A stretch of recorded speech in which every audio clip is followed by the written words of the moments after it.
झारखंड के बोकारो शहर से करीब 27 किलोमीटर दूर एक छोटा सा पानी का कुंड है जिसे दलाही कुंड के नाम से जाना जाता है।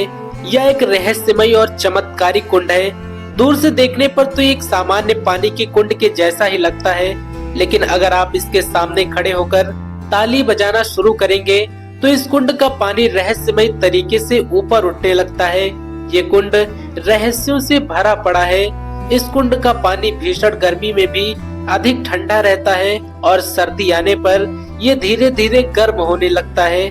क्षेत्रीय लोगों का मानना है कि इस कुंड में स्नान करने से सभी प्रकार के रोग दूर हो जाते हैं। कुछ इसी तरह कुछ दशकों पहले कैलाश के पास एक कुंड में सैकड़ों लोगों के कंकाल मिलते हैं। ये कंकाल यहाँ पर कैसे पहुँचे ये किसी को भी नहीं पता। क्या ये भगवान शिव के गणों के कंकाल थे या फिर ये उन लोगों के कंकाल थे जो कैलाश पर्वत पर भगवान शिव की आराधना करने जाते थे। आज की इस वीडियो में हम इसी विषय पर विस्तृत चर्चा करने वाले हैं।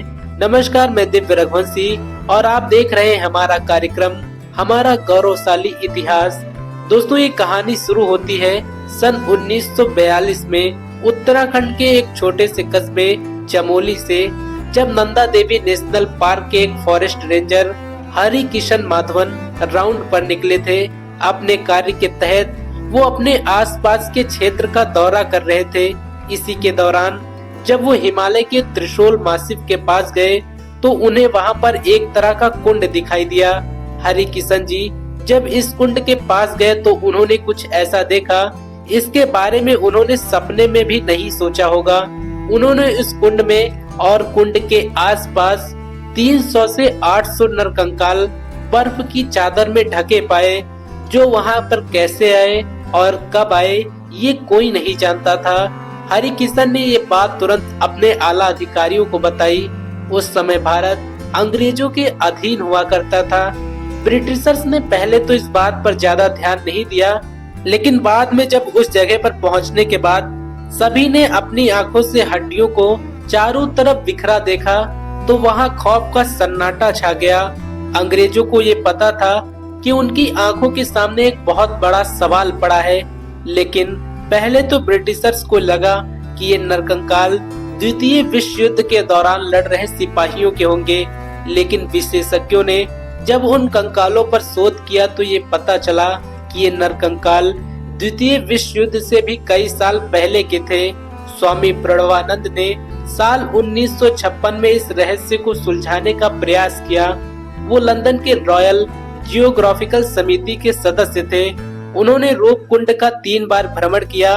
भारत के इतिहास को टटोलने के बाद उन्होंने बताया कि ये नरकंकाल कन्नौज के शासक राजा दस्तावल की सेना के थे। दरअसल जब यहाँ पर पाए गए अवशेषों की कार्बन डेटिंग की गई तो ये पता चला कि ये अवशेष करीब 850 ईस्वी के थे और उस समय के आसपास कन्नौज के शासक राजा दस्तावल अपनी सेना के साथ नंदा देवी के दर्शन करने आए थे। और इसी बात को आधार बनाकर स्वामी प्रणवानंद ने बताया कि ये नरकंकाल कन्नौज के सेना की ही थे। लेकिन जैसे जैसे तकनीकी का विकास हुआ तो ये रिसर्च पूरी तरह से झूठी साबित हो गई। बाद में रिसर्चर्स को कुछ ऐसा पता चला जो इससे पहले दुनिया में कभी नहीं देखा गया था। वर्ष 2019 में आई नई रिसर्च के मुताबिक ये कंकाल अलग अलग क्षेत्र के लोगों के थे। पहले रिसर्चर्स का ये मानना था कि ये नरकंकाल संभवतः भारत वासियों के ही होंगे, लेकिन बाद में जैसे जैसे रिसर्च आगे बढ़ी तो ये दुनिया के सामने खुलकर आया कि ये नरकंकाल एशिया के अलग अलग कोनों के समूहों के लोगों के थे। दोस्तों, आपको बताते चले कि इनमें से ज्यादातर नरकंकाल 1900 ईस्वी के थे और कुछ 1800 ईस्वी के आसपास। लेकिन एक प्रश्न अभी वैज्ञानिकों के सामने था कि आखिर इन सब की मौत कैसे हुई।